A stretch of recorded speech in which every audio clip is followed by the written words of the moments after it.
नमस्कार विद्यार्थी मित्रों, स्वागत है तमारू अपनी यूट्यूब चैनल चाइल्ड गुरुजी में। तो आज આપણે સ્ટાન્ડર્ડ 8 મેથ્સ ચેપ્ટર નંબર 6 કે જેનું નામ છે વર્ગ અને વર્ગમૂળ તેની ચર્ચા કરીશું અને તેની અંદર સ્વાધ્યાય 6.3 માં પ્રશ્ન નંબર 1 અને પ્રશ્ન નંબર 2 ની વાત કરીશું। તો ચાલો મિત્રો વિડિયો સ્ટાર્ટ કરીએ તેના પહેલા જો તમે અમારી ચેનલ પર નવા હોય તો પ્લીઝ પહેલા ચેનલને સબસ્ક્રાઇબ કરજો, સાથે સાથે બાજુમાં પેલા બેલ બટનને ઓન કરી દેજો જેથી મારી આવનારી દરેક વિડિયો નોટિફિકેશન તમને મળતી રહેશે સૌથી પહેલા। ચાલો મિત્રો વિડિયો સ્ટાર્ટ કરીએ। પ્રશ્ન નંબર 1 છે કે નીચે આપેલી સંખ્યાઓના વર્ગમૂળમાં એકમનો અંક કયો હશે તે શોધવાનું કીધું છે। અહીંયા જે આ ચાર રકમો આપેલી છે આ ચાર રકમની સંખ્યાનો એકમનો અંક કયો આવશે તે લખવાનું કીધું છે અને એકમનો અંક શોધવા માટે આપણે તેના માટે 1 થી 10 અંકોના વર્ગ જોઈ લેવા પડે। તો તે જોવો તેના પરથી આનો અંદાજો કાઢો તો તમારો જવાબ આવી શકે છે। તો તેના માટે હું તમને પહેલાં એ સમજાવી દઈશ। તો ધારો કે આપણે 1નો વર્ગ કરીએ, 1નો વર્ગ કરીએ તો આપણો જવાબ 1 આવવાનો છે। 1નો વર્ગ કરીએ તો જવાબ 1 આવવાનો છે। 2નો વર્ગ કરીએ તો જવાબ 4 આવશે। એ જ રીતે 3નો વર્ગ કરીએ તો 3 તળીને 9 આવશે। 4નો વર્ગ કરીએ તો 4 ચોગું 16 આવશે। 5ના વર્ગમાં પાયો 25 આવશે। 6ના વર્ગમાં છાયો 36 આવશે। 7ના વર્ગમાં 7 49। 8ના વર્ગમાં 8 64 આવશે। 9ના વર્ગમાં 9 81 આવશે અને 10ના વર્ગમાં 100 આવશે। એટલે તમે અહીંયા જોઈ શકો છો કે એકમનો અંક 1 હોય એટલે કે આ 1 અને અહીંયા પણ 1 છે। જો એકમનો અંક 1 હોય તો તે સંખ્યા કઈ હશે? તેમાં એકમનો અંક છેલ્લો 1 હોય અથવા 9 હોય। જો એકમનો અંક 4 આવે તો તે સંખ્યામાં છેલ્લો અંક કયો હશે? 2 હોય અથવા 8 આવે। જો સામેની સંખ્યામાં 9 હોય એકમનો અંક તો તે સંખ્યા કઈ હોઈ શકે? અથવા 3 હોઈ શકે અથવા તો 7 હોઈ શકે। જો તેમાં એકમનો અંક 6 હોય, જો એકમનો અંક 6 હોય તો કઈ સંખ્યા હોઈ શકે? અથવા તો 4 હોઈ શકે અથવા તો 6 હોઈ શકે। જો એનો એકમનો અંક 5 હોય તો તે સંખ્યા કઈ હશે? તે સંખ્યા 5 હશે। તો આ કોઠા પરથી આપણને આ જવાબ સરળતાથી મળી શકશે। ચલો અહીંયા આપણે જોઈએ છે એકમનો અંક કયો આપેલો છે? તો એકમનો અંક 1 આપેલો છે। 1 એટલે કે આ 1 અને આ 1, આ બંને 1 આપેલા છે એકમનો અંક। આ એકમનો અંક 1 આપેલો છે તે વર્ગમૂળમાં એકમનો અંક 1 આપ્યો હોય તો અહીંયા આપણે વર્ગમૂળમાં કયો અંક મળી શકશે? કાં તો 1 મળે કાં તો 9 મળે। તો આનો જવાબ આપણે કઈ રીતે લખશું કે વર્ગમૂળમાં, આનો વર્ગમૂળ કાઢતા વર્ગમૂળમાં એકમનો અંક, વર્ગમૂળમાં એકમનો અંક 1 અથવા તો 9 બેમાંથી ગમે તે મળી શકે છે। તો કયો મળશે? 1 અથવા 9 હોય। કયો હોય? 1 અથવા 9 હોઈ શકે। એ જ રીતે આ બીજી રકમ છે, રકમ ગમે તેટલી મોટી હોય તમારે જોવાની નથી, ફક્ત એકમનો અંક જોવાનો છે। એકમનો અંક અહીંયા 6 છે તો અહીંયા 6 છે અને આમાં પણ 6 છે। તો 6 હોય તો એકમનો અંક કયો હોઈ શકે? 4 આવે અથવા તો 6 આવે। તો આમાં જવાબ લખીશું કે વર્ગમૂળમાં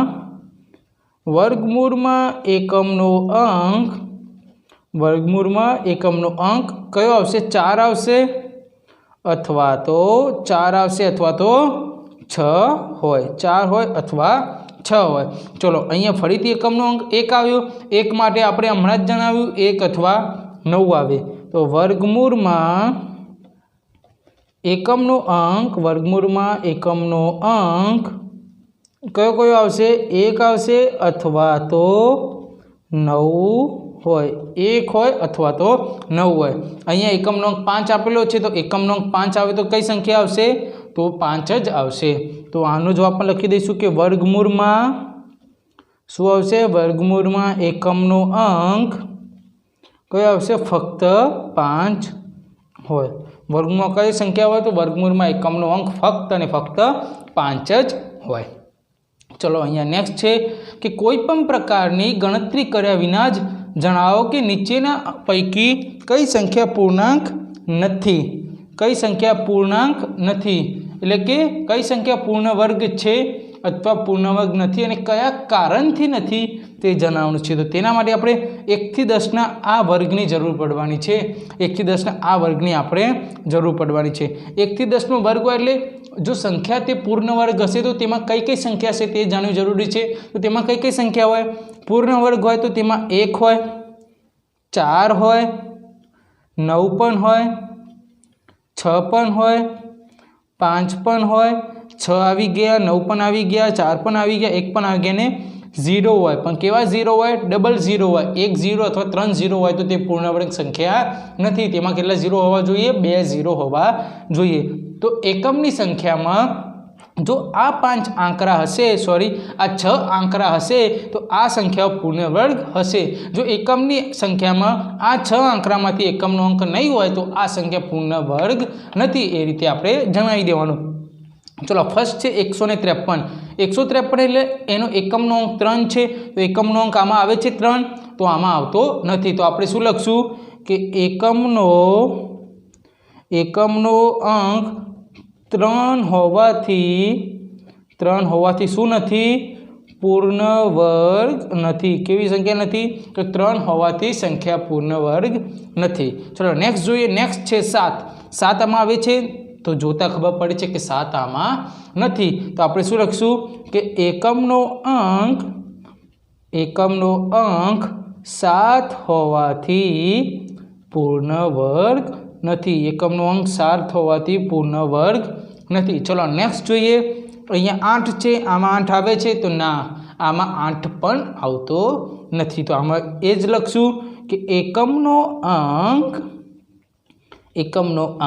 8 હોવાથી પૂર્ણવર્ગ નથી. એકમનો અંક 8 હોવાથી પૂર્ણવર્ગ નથી. ચલો અહીંયા છે 441 એટલે એકમનો અંક 1 છે, તો આમાં 1 આવે છે?